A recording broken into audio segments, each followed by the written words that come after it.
Ngisacela ukunibingelela bazalwane lonke egameni lomfowethu uKristu inkosi yethu, amen. Namhlanje senza usifundo 10. Isihloko sikasifundo 10 sithi ukulinga kokuguqulwa kweSabatha. Indimana yekhanda eyengamele lesi sifundo itholakala encwadini kaMathewu 15 uvesi 9. Cela sikhuleke. Mdali wamazulu nomhlaba, sizawufunda izwi lakhe esikhathini samanje. Sicela izulu kube yilona elizosichazela konke ngendlela uNkulunkulu afuna sazi ngayo. Kungabi bikho ukuhlakanipha kwethu sizokubeka phambili, kodwa sithobe njengabantwana belindele Nkosi ukufundiswa konke ngumzali wabo. Siyabucela Nkosi umoya wakho engcwele ukuthi uthambise iy'nhliziyo zethu, izwi lakho lamukeleke kuthina, sizibone Nkosi amaphutha esiwenzile bese siyaphenduka. NgoJesu siyakhuleka, amen. Ngiphinde ngibabingelele abazalwane egameni elihle lomfowethu uKristu inkosi yethu, amen. Isihloko sethu namhlanje sithi ukulinga kokuguqulwa kweSabatha. Indimana yekhanda noma kuthiwa ukulingwa kokuguqulwa kweSabatha, ukulinga kusho ukuthi ukuzama, yabo, ungakulinge, ungakuzame. So ukulinga kokuguqulwa kweSabatha noma imizamo eyenziwa ukuguqulwa iSabatha. Kodwa-ke cela sifunde indimana yekhanda eyengamele lesi sifundo. uMathewu 15 uvesi 9. uMathewu 15 vesi 9 uma ufunda ufundeka kanjena, uthi kodwa bangikhonza ngeze befundisa izifundiso eziyimiyalo yabantu. Amen. Kodwa bangikhonza ngeze befundisa izifundiso eziyimiyalo yabantu. Yabona into makuthiwa uyenzela ize, yabo, noma ungayenzanga leyo nto ngoba nje you just ngathini, ubuzimoshela isikhathi ne-energy yakho, yabo. So uNkulunkulu khona uthini la, uthi ukukhonza uNkulunkulu into oyenzayo isekufundisweni kuwumyalo womuntu kungesiyena uNkulunkulu. Uma wenza into ngoba ishiwo umuntu ingashiwo nguNkulunkulu, uthi leyo nkonzo oyenzayo, leyo service yakho iyize, uyabo, ngoba indlela owenza ngayo akuyona indlela uNkulunkulu ayale ngayo, kodwa indlela umuntu othizeni ngisho ngathiwa mkhulu kangakanani phambi kwamehlo akho asho ngayo. Kodwa bangikhonza ngeze befundisa izifundiso eziyimiyalo yabantu. Inhloso yalesi sifundo ukubonisa ukuthi umuntu waliguqula kanjani usuku lokuphumula ukusuka osukwini lesikhombisa kuya osukwini lokuqala. Siyakhumbula ukuthi esifundweni esisifundileyo sithole ukuthi usuku lesikhombisa uNkulunkulu lona owaphumula ngalo yena, wasisithi nathi asiphumule ngalo. Njengoba uma senza lokho kuyisikhumbuzo kuthina ukuthi uNkulunkulu wadala amazulu nomhlaba, so khathi siphumule sidlinza ngakho konke lokho, ukuthi uNkulunkulu in 7 days, within 6 days wenza konke lokho, waphumula ngosuku lwesikhombisa. Angithi yabo. So manje inhloso lesi sifundo ukubonisa ukuthi umuntu waliguqula kanjani usuku lokuphumula kusuka osukwini lesikhombisa kuya osukwini lokuqala. Usuku lokuqala luyini? Yisonto noma it's a Sunday, abanye balibiza kanjalo. So uNkulunkulu waphumula futhi walibusisa walenza ngcwele lolu suku lwesikhombisa njengesikhumbuzo somsebenzi wakhe wokudala. Siyakhumbula ukuthi sikutholile lokho esifundweni esidlulileyo, yebo. So emthethweni wesine laphana imiyalelo eyishumi usuqala Exodus 20 verse 8 wehle nayo uzofika ku4, uNkulunkulu wabe esekhumbuza abantu ukuba baligcine lube ngcwele nabo lolu suku. So uKristu wayigcina imiyalo kayise, kepha umuntu wakhetha ukuba ayiguqule. So sizofunda namhlanje ukuthi kwenze kanjani-ke lokhu ukuthi abantu kuguquke kube nje, ngoba uthula ubuka i-majority ikhonza ngesonto, i-minority iSabatha. So ubani owenza le nguquko na? So lokhu sizokuthola kuzophenduleka uma siqhubeka nesifundo sosuku namhlanje. Kodwa singakagijimeli lapho, mhlawumbe umuntu uza kuzibuza umbuzo ukuthi okay, siyamthola ubaba uthi uNkulunkulu Baba Jehova waphumula ngeSabatha, wafundisa umuntu ukuthi aphumule ngeSabatha. Isifundo esidlulileyo sitholile lokho Exodus 20. Sathola ukuthi ngisho nanoJesu Kristu uqobo wayeligcina lungcwele usuku lweSabatha. Siyakhumbula izolo sifunda, saphinde sathola nasencwadini yamaHebheru ukuthi kuthiwa sonke kusalele ukuba sigcine usuku lweSabatha. So umuntu umbuzo akazozibuza wona ukuthi-ke amaKristu akuqala aligcina yini usuku lweSabatha. Sesizwile ngoNkulunkulu babo, yabona, sezwa ngabantwana bakwa-Israyeli befikelele eGibhithe ukuthi babesabatha. Alright, sezwa ngoJesu ukuthi naye wayesabatha, angithi yabo. Okay, mhlawumbe umbuzo-ke ukuthi-ke iSabatha lagcinwa yini ngabalandeli bakaKristu ekufeni kwakhe? Esefile uKristu, ngabe abalandeli bakhe basala baligcina yini iSabatha? Uzophenduleka lo mbuzo uma sifunda incwadi kaLuka 23 uvesi 54 kuya ku-56. Luke 23 uverses 54 kuya kuvesi 56. Ngicela ukuyifunda laphana kuLuke 23 kukhulunywa uJesu Kristu wayekade ehlushwa, wambelwa, eseshonile, yabo. So esefakwe ngisho nasethuneni. So uma ufunda uvesi 54 uthi-ke kwakulusuku lokulungisela iSabatha.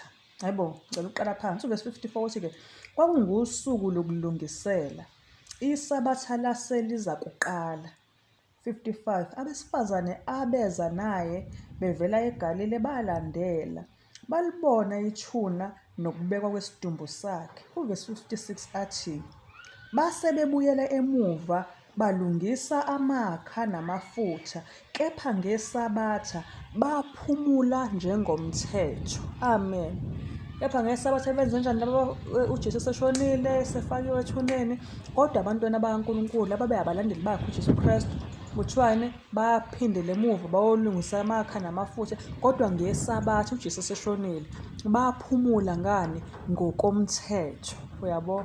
So bakhona abantu abanokuthi hayi thina sisikhonza ngosuku langesonto ngoba uJesu wafa wavuka ngesonto. Okay, sithola ukuthi ekushoneni kwakhe abalandeli bakhe laba baligcina iSabatha. Eseshone senjalo sesidabukile isithenqo sethempeli esafunda izifundweni ezedlulile ukuthi sasesho ukuthini, kwakusho ukuthini ukudabuka kwesithenqo sethempeli. So esingathi esithi siyakuthola kwawusuku lokulungisela iSabatha laselizoqala. Sho ukuthi kwakuyinini la? Kwakuyilolu suku olwaziwa ngokuthi uFriday, yabo. uFriday eBhayibhelini ubizwa ngokuthi usuku lokulungisela. So isuku langeSabatha uNkulunkulu walipha igama. So usuku lokulungisela uFriday loyo. Wayithi usuku lokulungisela ngoba usuku lokulungisela iSabatha, angithi yabo. So kanjalo le ndaba usuku lokulungisela iSabatha laseliza kuqala. So u56 esho ukuthi base bebuye emuva balungisa amakha namafutha, kepha ngeSabatha baphumula njengokomthetho. Okay, siyezwa. La lokhu liqhubeka ivangeli uNkulunkulu nabapostoli mhlawumbe uma asicaphuneni oyedwa wabo ngoba vele babekwenza kokuyinto eyodwa. Asicaphuneni mhlawumbe umpostoli Paul. Sizibuza umbuzo ukuthi umpostoli Paul yena mayelana neSabatha wama kanjani? Hayi, ngikhuluma ngompostoli Paul. Ngopostoli Paul uphenduka vele uJesu usevele useshonile, wavuka, usefile, wavuka, wakhuphukela ezulwini. So siyathola ukuthi abalandeli baNkulunkulu basala bemkhonza uNkulunkulu nini? NgeSabatha. uPaul kodwa yena wema kanjani? Wavuka uJesu ngoba abanye bathi hayi ngoba thina wavuka ngesonto thina sikhonza ngesonto. NangoPaul ophenduka uJesu Kristu esefile ngoLwesihlanu wavuka ngempela ngesonto. Yena wama kanjani mayelana nosuku lweSabatha? Cela sifunde incwadi yeZenzo 13 uvesi 14 novesi 42. iZenzo 13 uvesi 14 novesi 42.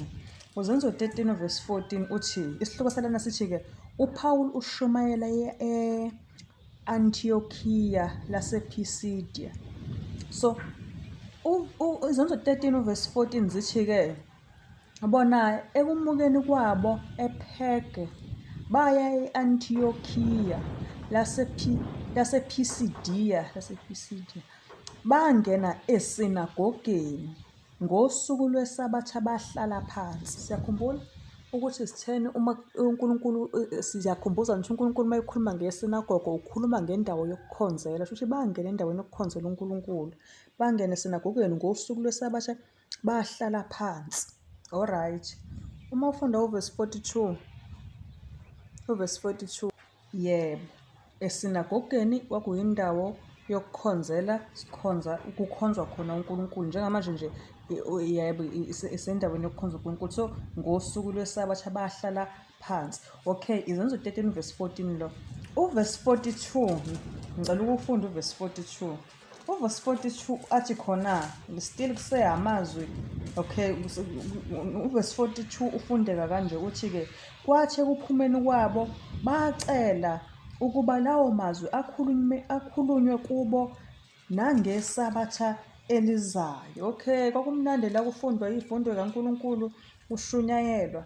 Hayi laba bebeshunyayeza basesebenza njani? Kwathi ekuphumeni kwabo bacela ukuba lawo mazwi ekhulunywe kubo nangeSabatha elizayo. Wayo ngoba vele emasinagogeni babehlangana khona ngemaSabatha usuku laNkulunkulu bezokhonza uNkulunkulu. Uverse 44 wazi Izenzo 13 uverse 44 uthi-ke ngeSabatha elilandelayo kwabuthana kucishe umuzi wonke ukuzwa izwi likaNkulunkulu. Amen. Izenzo 13 verse 44 ngeSabatha elilandelayo kwabuthana cishe umuzi wonke ukuzwa izwi likaNkulunkulu. So siyathola uNkulunkulu Jesu Kristu ukuthi uligcinile iSabatha kwaze kwasekufeni. Wathi seshonile abafundi bakhe ngisho nanoPawulu imbala babekhonza uNkulunkulu nini ngosuku lweSabatha. Yabo, so ingakho nalabana kuthiwa-ke bawacela ukuba lawo mazwi akhulunywe kubo nangeSabatha elizayo ngoba babazi ukuthi ukuhlangana ngenhloso yokuzwa izwi likaNkulunkulu yinto eyenzeka ngeSabatha. Ngakho 44 ithi-ke uverse 44 ithi-ke nangeSabatha elilandelayo wabuthana cishe umuzi wonke ukuzwa izwi likaNkulunkulu. Siyayibona le ndaba bazalwane. Amen. Uma ufunda zona Izenzo 16 uverse 13, cela ukufunda khona lapho uzosifikisa khona. Izenzo 16 verse 13. Izenzo 16 verse 13. Zithi Izenzo 16 verse 13-ke. Nakhona lana isihloko sakhona sithi uPawulu eshumayele eFilipi. So sewuPawulu ngoba sina sicela ukubuka yena nje ngokuseduzane. So u13 uverse 13 weZenzo 16 uthi ngosuku lweSabatha saphumela ngaphandle kwesango ngasemfuleni lapho sathi babevama ukukhuleka khona. Sahlala phansi sakhuluma kuba besifazane ababebuthene. Amen. So malana nosuku lweSabatha abanye abantu baya emasinagogeni bayokhonza uNkulunkulu bemkhonzela khona. Angithi. So sithola lana ukuthi uPawulu yena baphumela ngasemfuleni. Mhlawumbe umbuzo uthi why ngasemfuleni? Ikhona le ndaba iyenziwa futhi ayisilona icala ukuthi abantu abazokhonza uNkulunkulu ngeSabatha noma bengasekho endlini thizeni kodwa bakwi-nature mhlawumbe baphansi kwezihlahla ukukhulunywa izwi likaNkulunkulu noma basogwini lolwandle noma basendaweni enomthunzi lapho bebuka khona amadwala. Yabona, ngoba ingqondo zabo ziwukuthi bebone amandla kaNkulunkulu ngoba siyakhumbula ukuthi sithena ukugcina ngcwele usuku lweSabatha abantu babedlinza bebuka konke uNkulunkulu akakudalileyo. Angithi. So bese inhliziyo zabo zigcwala ukumbonga nokubabaza ukuthi uNkulunkulu mkhulu kangaka wenza izinto ezingaka. Wenze lezi zimbali lezi. Ngensuku nje eziyisithupha nje kuphela. So uPawulu naye siyamthola-ke la. Nabanye abantu kuyokhonza abanye bakhonzela ngisho naphansi kwezihlahla. Serious, bakhona abantu abakhonzela phansi kwezihlahla. So into efaneleyo ukuthi oduma kumakhaza noma malina-ke basebeyathola indawo-ke lapha bazovikeleka khona benganethi nje. So uPawulu lana naye ngosuku lweSabatha baphumela ngaphandle kwesango ngasemfuleni. Still kuseyi-nature. Yabo, umfula umsebenzi wamandla kaNkulunkulu awathi uma bewubona iy'nhliziyo ney'ngqondo zabo zigcwale ukuthanda uNkulunkulu. So umbuzo mhlawumbe umuntu akazibuza wona ukuthi uPawulu-ke wayekwenze kwawumkhuba wakhe yini ukuya enkonzweni ngeSabatha. Ya mhlawumbe umuntu uzothi hayi kuqondene noPawulu khona mhlawumbe usuka lokhonza ngalo. Manje sicela ukubuza ukuthi-ke kwakuwumkhuba wakhe yini uPawulu ukuthi naye akhonze ngosuku lweSabatha. Uma ufunda Izenzo 18 uverse 4. Izenzo 18 ngicela ukufunda Izenzo 18 verse 4. Sidila kakhulu noPawulu nabazalwane bakhe. Okay. Uverse 4 uthi, izenzo 18 verse 4, isihloko sakhona la sithi-ke ukugcina kohambo kwesibili lukaPawulu. So sinqonda ukuveza ukuthi uma ngikhuluma ngesihloko sengiqonda ukuveza ukuthi sisakhuluma ngayo lo mzalwane engimenshine igama lakhe kwasekuqaleni, angidukile, angakachezuki ukukhuluma ngomunye, yabo. So izenzo 18 uverse 4 zifundeka kanje na, washumayela esinagogeni ngamasabatha onke, wazuza abaJuda namaGreki. uPawulu kuthiwa wenze njani uPawulu? Izenzo 18 verse 4, washumayela emasinagogeni amasabatha onke, wazuza abaJuda namaGreki. So umbuzo ukuthi-ke uPawulu wayewenze kwawumkhuba wakhe yini ukukhonza noma ukuya enkonzweni ngesabatha? Uma sithola izenzo 18 verse 4, washumayela emasinagogeni uPawulu amasabatha onke. Okay, yazi uma uzoqaphela la, lokho kusho ukuthi njengokwenza kwakhe nokuthi njengomkhuba wakhe kubonakala ngokusobala ukuthi uPawulu kanye noKristu abazange bakhonze ngolunye usuku ngaphandle kwesabatha. Amen. uPawulu wayelingisela uKristu, abazange bakhonze ngolunye usuku ngaphandle kwesabatha, yabo. So abaphambananga. Mhlawumbe umuntu masizidlula nje kancane kuPawulu, uzozibuza ukuthi ubufakazi bone obunye bubonisa ukuthi lokhu kwakungumkhuba wakhe uPawulu na. Ngicela ubuye ngibuyele kule ncwadi yezenzo 18 verse 4 noverse 11-ke manje. Izenzo 18 verse 4, ngicela ufunde uverse 11. So makuthiwa-ke washumayela esinagogeni ngamasabatha onke, wazuza abaJuda namaGreki. Ngicela ukufunda uverse 11-ke njengamanje kuzo izenzo 18. Uthi-ke wahlala khona umnyaka nezinyanga eziyisithupha efundisa izwi likaNkulunkulu phakathi kwabo. Wahlala khona umnyaka nani nezinyanga eziyisithupha efundisa ilizwi likaNkulunkulu phakathi kwabo. Sitholani la? Lokhu ngathini? Njengoba uPawulu washumayela emasinagogeni amasabatha onke futhi wayeseKorinte unyaka wonke nengxenye, angithi ufanele ukuba wagcina amasabatha khona angu-78, uyabo. Uma sesihlanganisa nezinye izindimane ezivela kuyo incwadi yezenzo, siyafumana ukuthi wagcina amasabatha angama-81, aziwa ngokuthi 84. So kodwa akukho lapho ake waphumula khona ngosuku lokuqala lweviki ngokweBhayibheli. NgokweBhayibheli akukho lapho khona kuthiwa uPawulu waphumula khona ngoSunday, yabona, ngosuku lokuqala evikini. So uma mhlawumbe nje lena ngiyazi ukuthi obvious, but ngicela ukuthi siyikhumbuzane. Usuku ngokaNkulunkulu liqala ku-day 1 uSunday, usuku lokuqala, lwesibili, olwesithathu, olwesine, olwesihlanu, bese kuthi usuku lwesithupha yilolo olubizwa ngokuthi usuku lokulungisela, mase kuthi usuku lwesikhombisa iSabatha.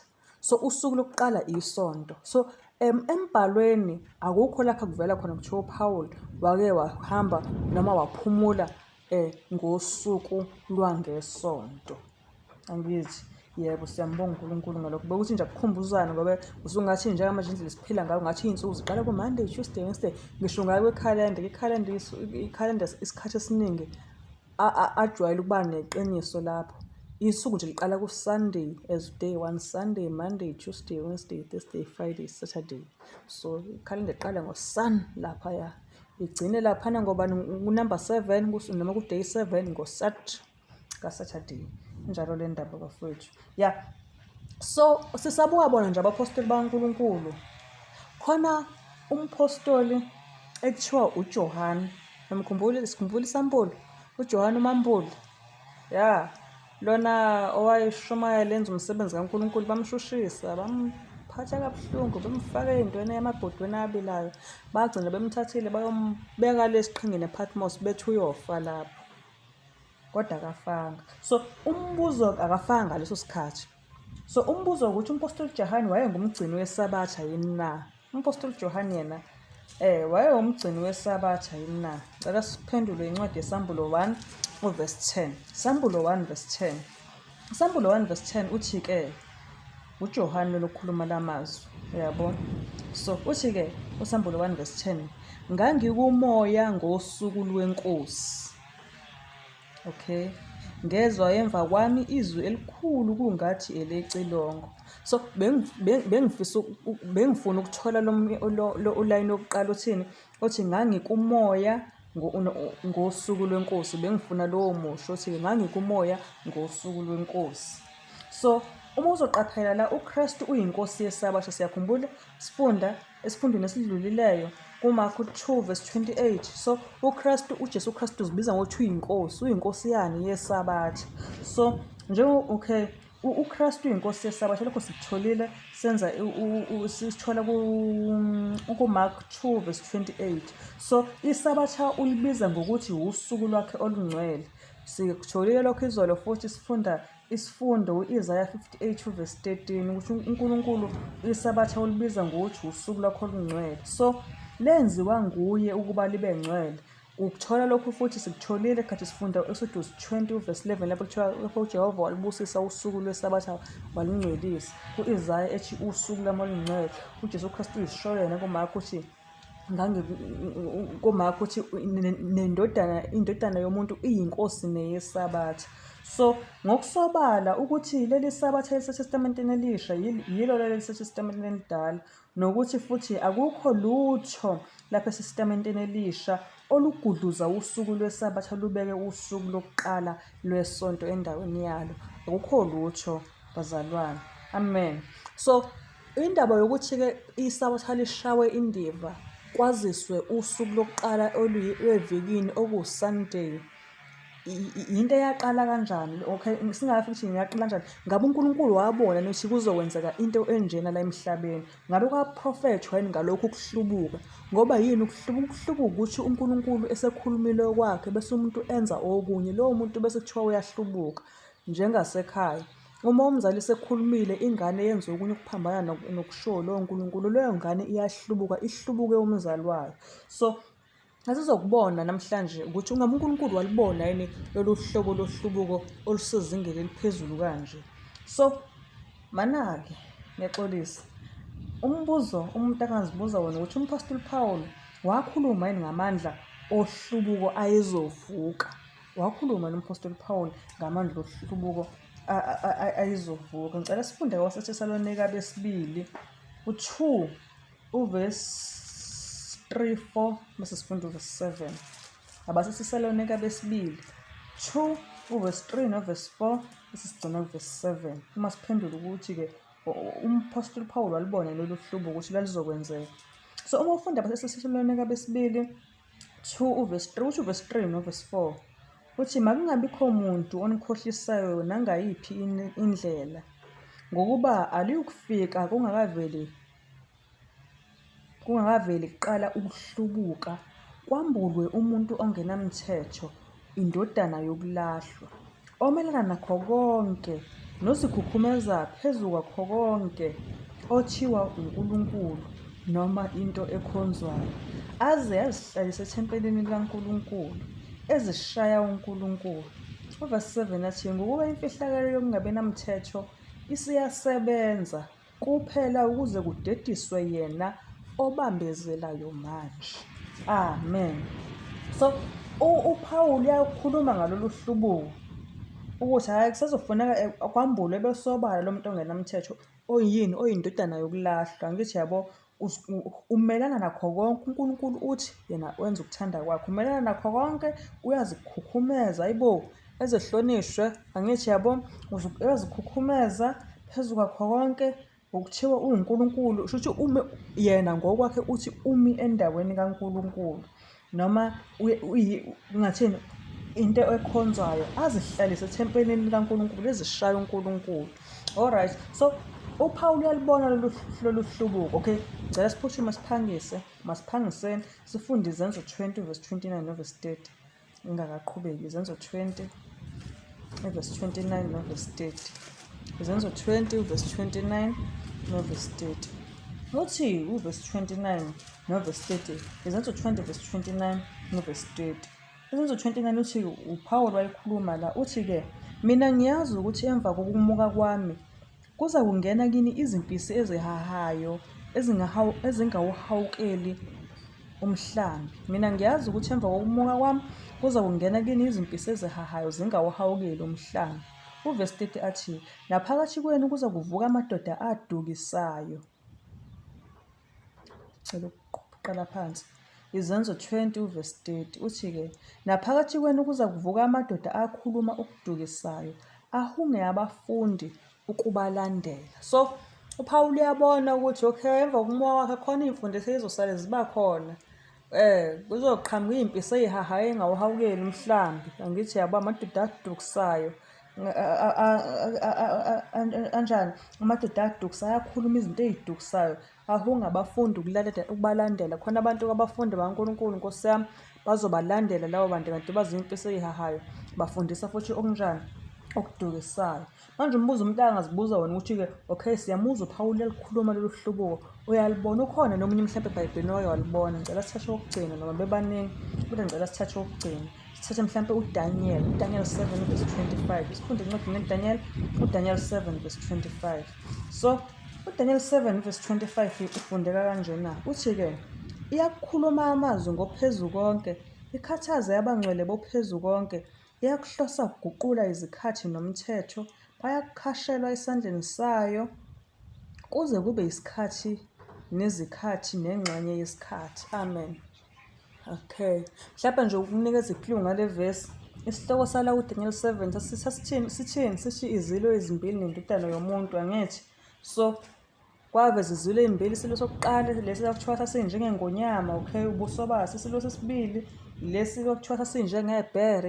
Isilo sesithathu lesi sasinjengengwe enamakhanda amane, angithi?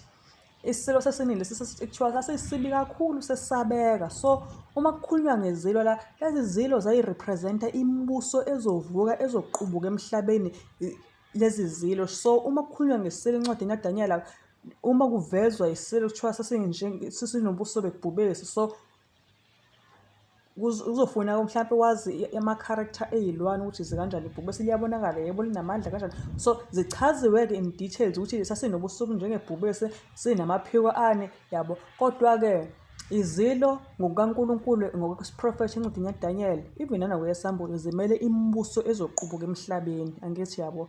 So isilo sokuqala ibhubesi sabusa, kwaphelelwa lowo mbuso, waphelelwa isikhathi sawo.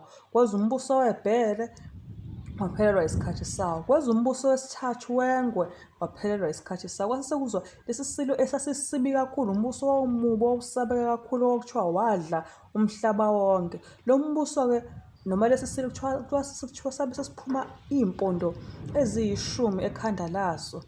Okay, emva kwalezo y'mpondo kwaphuma uphondo oluncane. Lolu phondo lwalihlukile kulezi ezinye lwazimbuna iy'mpondo ey'ntathu. Lolu phondo lolu.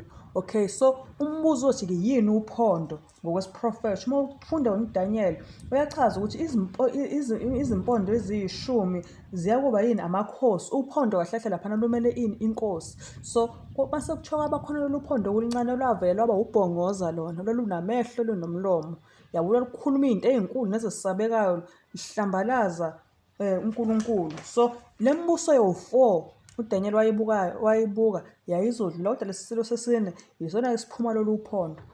Lolu phondo inkosi enye yamakhosi alo-ke lolu phondo, ngoba sithena uphondo lusho inkosi ngokwesiprofethi laphana kuDaniel. So lesi silo siney'mpondo eziyishumi, okay, amakhosi ayishumi ayathotshiswa lana amathathu. Kuvele kuvuka uphondo oluncane lukhule, livele lube ubhongoza. Lolu phondo noma le nkosi yabe isiyenzani? Daniel 7:25-ke iyakukhuluma amazwi ngophezu konke, ikhathaze abangcwele bophezu konke, iyakuhlosa ukuguqula izikhathi nomthetho, bayakukhashelwa esandleni sayo, angithi?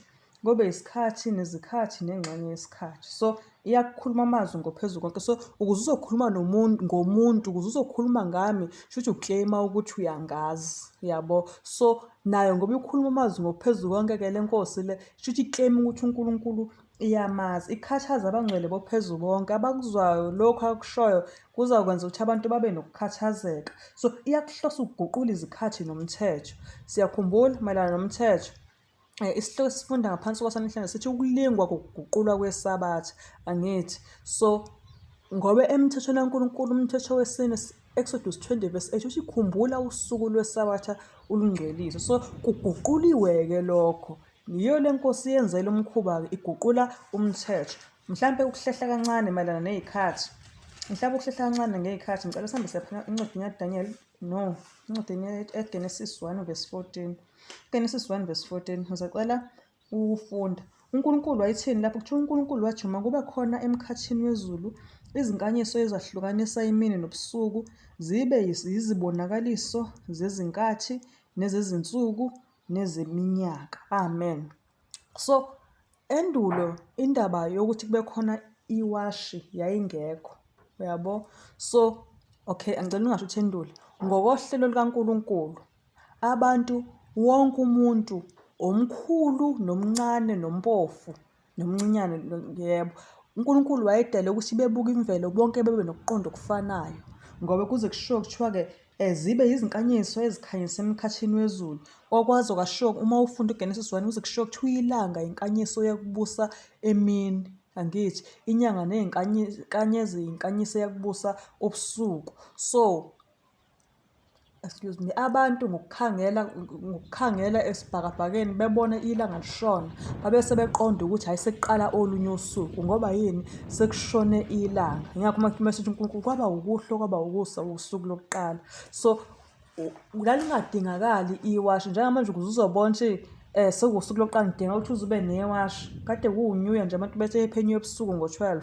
Kodwa uNkulunkulu wayenza ukuthi abantu bonke nongenalo iwashi nongenayo ifoni uma kushona ilanga bazi ukuthi sekuqala unyaka omusha noma sekuqala usuku olusha, angithi yabo? So yebo, ngisho nanesikhathi abantu babebuka iy'thunzi bebuke ngelanga ukuthi okay, njengamanje sekuyisikhathi sini, uqale ngesithunzi sakho ukuthi njengamanje isithunzi sami sesimi kanjani, okay, shuthi sekuwu-12 emini, angithi yabo? Emini bebade ebuke bekwazi ukufunda iy'nkathi bebuka amalanga ney'nyanga ney'nkanyezi, angithi like umuntu kungekho ukuthi sekusebusika manje ngenyanga ethile kuqala ubusika, no, babebuka imvelo nokuhamba kwelanga. Uyabona ukuthi ebusika ilanga lihamba liyakekela noma liyajikeleza, ngazi amagama acishakala kanjalo. So uma ibuka phezulu iy'nkanyiso kaNkulunkulu wayekwazi ukufunda emvelweni noma endalweni ukuthi-ke sekuyisikhathi sini, sekuyiyiphi inkathi, sekuyiluphi usuku. So uma ufunda uDaniel 7:25 ekuthiwa-ke lesi silo noma le nkosi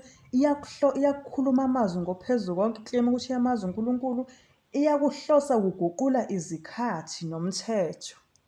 Amen. Yebo, kunjalo. So uDaniel naye ungomunye owayebuka eprofetha ngalolu hluko olukhulu olwalizokwenzeka. So umbuzo omkhulu-ke njengamanje siyayixoxa-ke le ndaba, sithatha izincwadi ezithile engizoyikhuluma ngenzela ukuthi umuntu mhlawumpe oseduze ne-bookshop noma ne-library noma omunye nefoni yakhe engene ku-Google abone ukuthi kuthathwe kuphi. Umbuzo omkhulu-ke njengamanje umuntu akazozibuza wona ukuthi-ke kungani abantu abaningi begcina isonto na? Why abantu abaningi begcina usuku lwangesonto? Mhlawumbe nomuntu uzozibuza umbuzo ukuthi-ke kwenze kanjani ukuba usuku lokuqala lwesonto luze lugcinwe njengosuku lokuphumula esikhundleni seSabatha leqiniso na? So uma kucashunwe encwadini laphana kukhuluma umnumzane ubani, Archdeacon uFara, yebo, encwadini kodwa ethi-ke The Voice from Sinai, upage yakhona 167, uyachaza leya nsizwa noma leyo mhlonishwa ukuthi-ke ibandla lamaKrestu alizange lenze mkhuba othile, kepha laya kancane kancane futhi nangokunganakekile ligudluka kolunye usuku liya kolunye. So uchaza kanjalo leya mhlonishwa, umhlonishwa Archdeacon Farah. So ngenza ukuthi la magama ngiwabiza ngendlela, angiwapronounce ngendlela e-right, yabo, nje ekakhulukazi nje leli laFara. Kodwa-ke umuntu uma efuna ukuyitholela uzobe sebheka kule ncwadi ethini The Voice from Sinai, page 167. Mase kuba khona umnumzane ekuthiwa uSir uWilliam Domville. So nawo eqhubeka lana encwadini eyayibizwa ngokuthi i-Examination of six text ku-page 291. Uma eqhubeka-ke lo mnumzane uSir William uthi yena-ke kwaphela amakhulu eminyaka esikhathini sobuKrestu ngaphambi kokuba ibandla lamaKrestu ligcine usuku lwesonto njengeSabatha. Akubanga into eyavela athi nje gwiqigwi isiyenza, kodwa kwaqala kancane kwaphela iminyaka engamakhulu namakhulu. So Kuthiwa okunye okulandelayo-ke, umkhosi wosuku lwesonto njengayo yonke imikhosi wawuyisimiso sabantu kuphela. Khona abantu ababeyibophezela ukuthi bona bazoyigubhela umkhosi wanini wangesonto. So futhi kwakungeyona injongo yabaphostoli laba baseBhayibhelini ukuba balwenze usuku lwesonto umyalo oyingcwele njengoba sekwenzeka ngalolu hlobo. So kuthiwa-ke futhi kwakungekho kubaphostoli nasebandleni lokuqala ukuba bagudluze umthetho weSabatha bawenze owangesonto. Kungase kube kwathi eminyakeni eyaba yikhulu nangaphezulu kwabe sekubakhona le mfundiso yengamanga, ngoba kwabonakala abantu ukuthi sebecabanga ukuthi kuyisona ukusebenza ngesonto. Sebebona indlela oluhlonishwa ngayo usuku lesonto. Abanye abantu basebecabanga ukuthi hayi, basho ukuthi kuyisona ukusebenza ngesonto. So le nkulumo ade ithathwe kwisihumusho sika-Rose encwadini kaNiyande ethini, Translation of Niyande's Church History, ku-page 186. Manje umbuzo umuntu akazozibuza wona esekhaya ukuthi ngubani owenza umthetho wokuqala wesonto na? Okay, liyabonakala lokhu kugudlwa kancane kancane abantu, khona abantu vele kwakungumkhuba wabo ukuthi beyikhonzele ngesonto, khona nalaba sebetshetsha isho ukuthi ngempela ukukhonza ngesonto kuyinto e-wrong, kuyalokhu kuyaqhubeka iminyaka neminyaka. So ngubani-ke owenza umthetho wokuqala wesonto na? Kwabe sekubakhona oba-bold owazibophezela yena ukuthi okay, isonto leli yena uzolenza umthetho okokuqala. So ngubani loyo? Kuthiwa ukwaziswa kokuqala kokugcina kwesonto njengomthetho omisiswe kwakungukumiswa komthetho kwamnumzane thizeni okwakuthiwa uConstantine.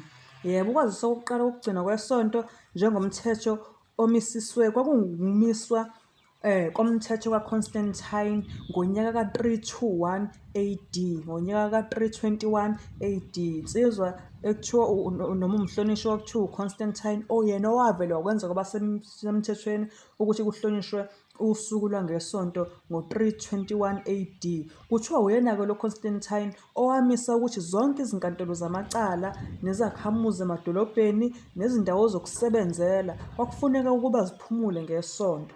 Why ngesonto? Laba bantu ababevele bezigcinela usuku lwangesonto babe nesizathu sabo ukuthi lalibekele bona, babelibekele eceleni bona usuku lwangesonto ngosuku olufanele ukuhlonishwa kwelanga.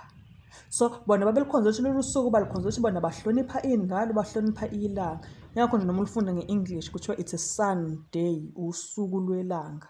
Thina-ke olimi lesiZulu sithi isonto, but it's a Sunday. So Constantine lona wamisa ukuthi zonke izinkantolo zamacala nezakhamuzi emadolobheni nezindawo zokusebenzela kwakufuneka ukuba ziphumule ngesonto olungusuku olufanele ukuhlonishwa kwelanga. Wasithi-ke ngaphandle-ke kwalabo abasebenza ezokulima uma izimo zibavumela, abalimayo nabo bengalimi, it's okay. So kucashune kuphi laphana kwi-Encyclopedia iBritannica ngaphansi kwesihloko esithi-ke Sunday 9th edition.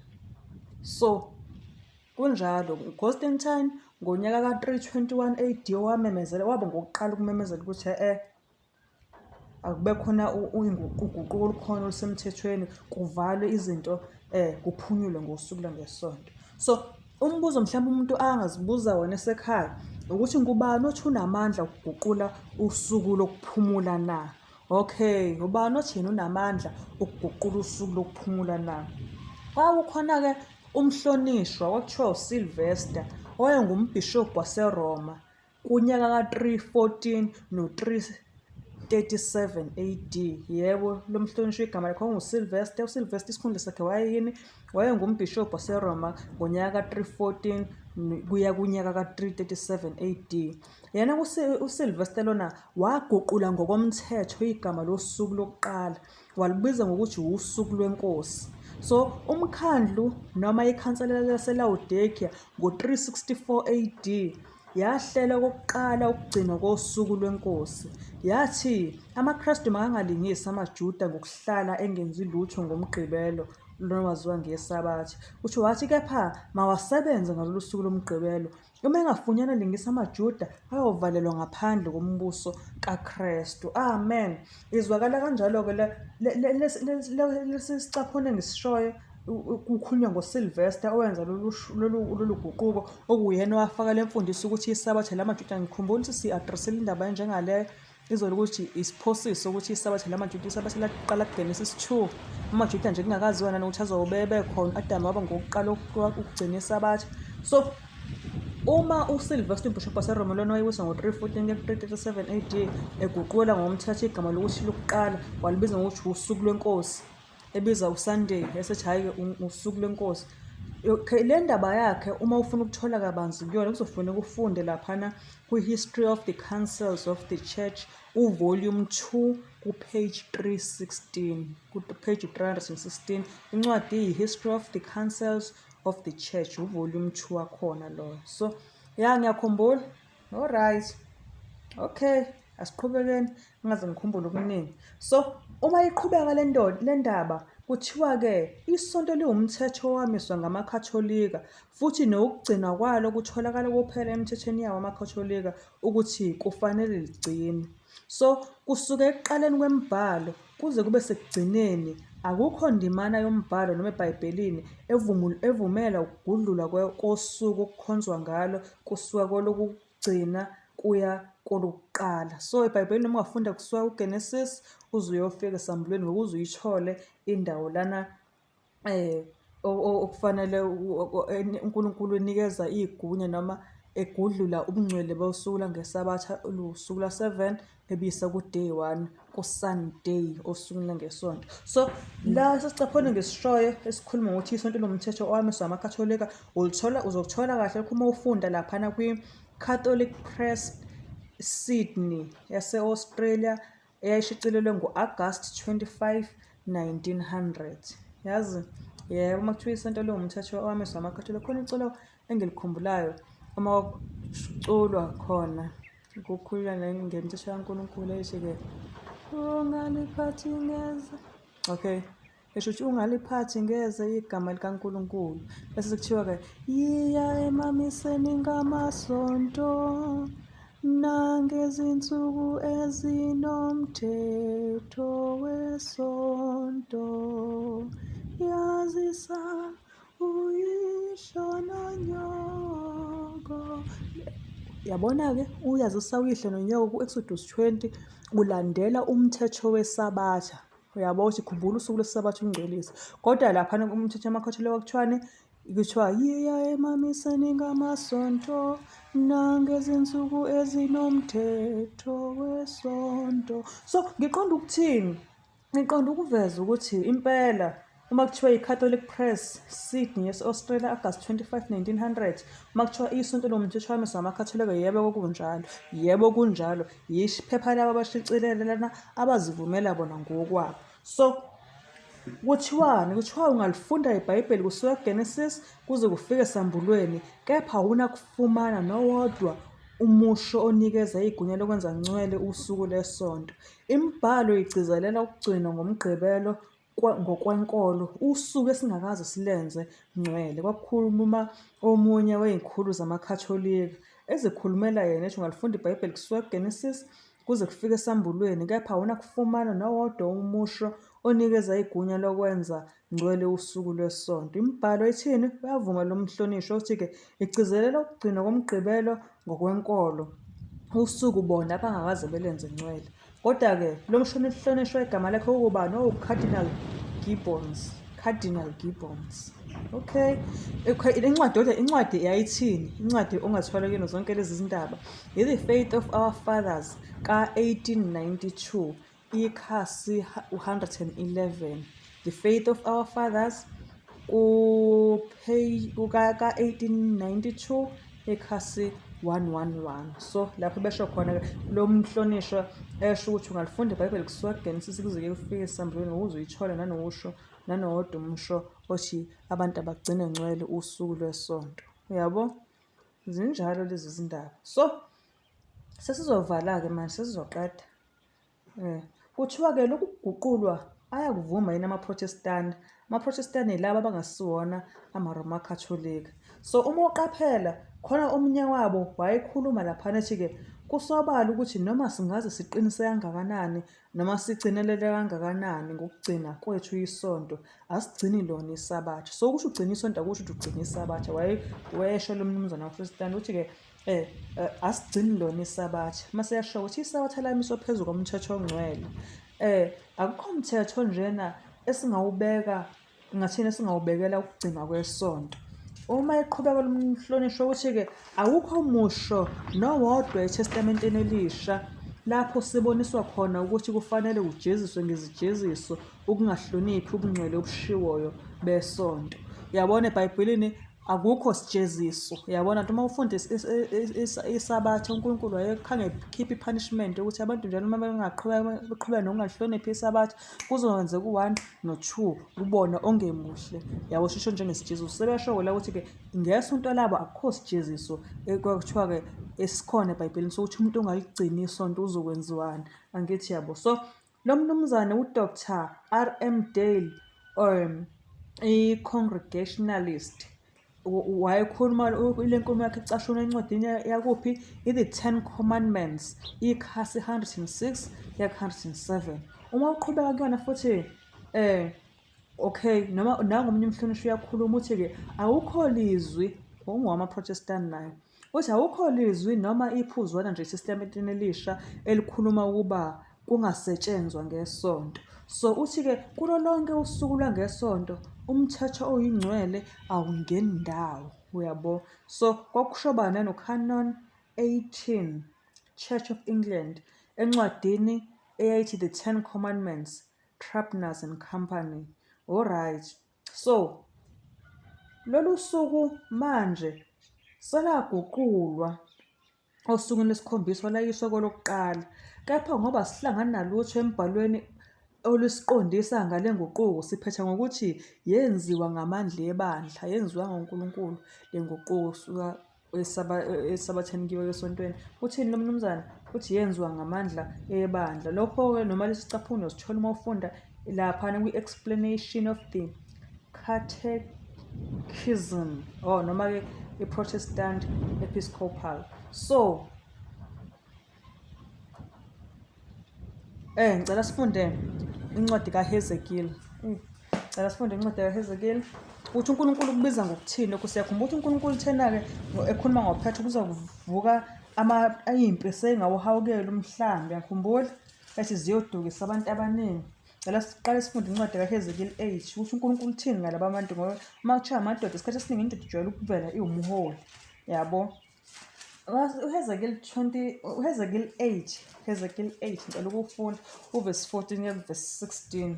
Ezekiel 8 verse 14 verse 16 uNkulunkulu uyakhuluma lapha. Uthi-ke Ezekiel 8 verse 14-ke okay shuthi uNkulunkulu lana wasesenjani uNkulunkulu? Wasengiyisa isivalweni sesango lendlu kaJehova elingasenyakatho. Bheka nampo abesifazane behlezi belilela uTamuzi. Uverse 15-ke uthi wathi kimi, uyakubona lokho wena ndodana yomuntu na? Uyakubuye ubone ezinye izinengiso ezinkulu kunalezi. Uverse 16 athi-ke wayesengingenisa egcekeni elingaphakathi kwendlu kaJehova.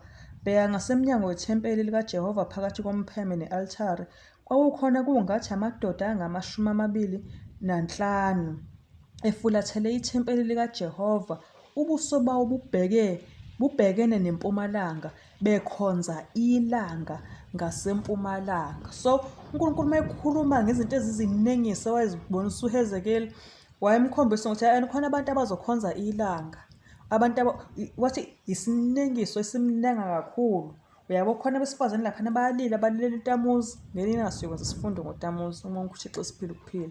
Okay, emva kwalokho uthi hayi uzobuya ubone esinye sezinengiso. Nanka amadoda amile afulathele indlu kaNkulunkulu, afulathele ngathini, afulathele abheke ilanga, adumisa ilanga. Singakhohlwa sithe uma sifunde lapha kuthiwa-ke iSunday, usuku langesonto it's a Sunday. Yabo usuku abahedeni ababelihlonipha bekhonza lalibekele eceleni ukuthi behloniphe ngalo ilanga. So ngiqonda ukuveza ukuthi-ke indaba yaSunday into engaqali kwiTestament Elisha ngoba abanye bethi iqala iTestament Elisha uJesu esefile ngoba uJesu wavuka. So indaba yokukhonzwa kwelanga uHezekiel uJesu wayengakazalwa even nokuzalwa, but ilanga leseselikhonzwa, ngoba indaba yokukhonzwa kwelanga iqala le eBhabhiloni, le koGenesis 11. uNkulunkulu akayokuveza lokho uma eqhubeka esipha ukuphila. So Hezekiyeli kuthiwa-ke kuyisinengiso, babeme ubuso babubheke ngasempumalanga bedumisa ilanga. Yingakho nje even nanamanje noma sikhuleka, uma ukhuleka iposition yakho umuntu kaNkulunkulu uhlele ekhaya, kufuneka wenze sure uyayazi indlela yakho ukuthi ngakuphi,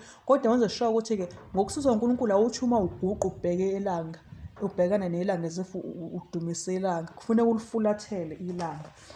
Lokufunda uEzekiyeli 22 uverse 26 kuya ku-28. Cela ukufunda uEzekiyeli 22, ngizoqala kuverse 8 bese ngiyajomba ngiyokwenza uverse 26 no-28.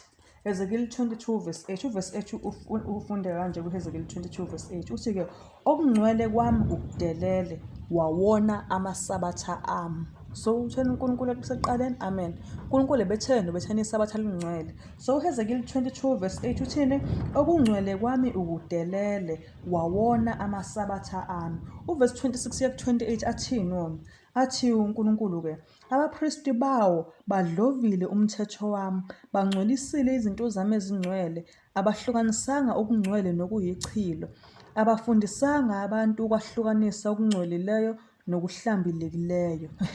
Uthini lo layini? Uthi-ke bafihlele amasabatha ami amehlo abo, sengidumazekile phakathi kwabo.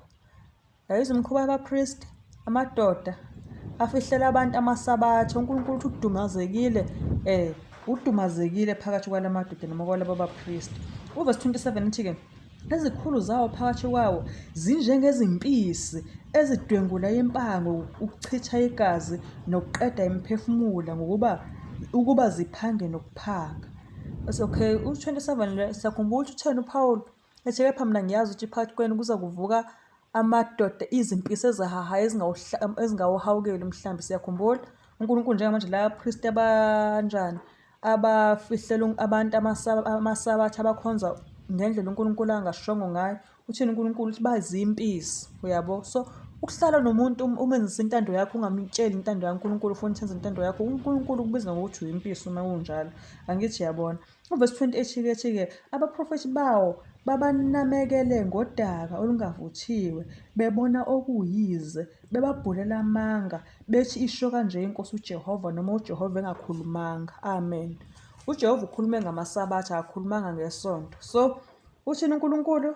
Ethi abapristi bawo badlovile umthetho wami, bangcwelisile izinto zami ezingcwele, abahlukanisanga okungcwele nokuyichilo, abafundisanga abantu ukwahlukanisa okungcolileyo nokuhlambulekileyo, bafihlele amasabatha ami amehlo abo, sengidumazekile phakathi kwawo. uNkulunkulu iyamdumaza indaba yokuthi-ke ngoba lezi zikhulu zawo uNkulunkulu uthi-ke zinjengezimpisi ezidwangula impango, ukuchitha igazi. uHezekiyeli 22 lona uverse 26 kuya kuverse 28. Siqala kodwa safunda uverse 8 uthi kokungcwele kwami ukudelele, wawona amasabatha ami.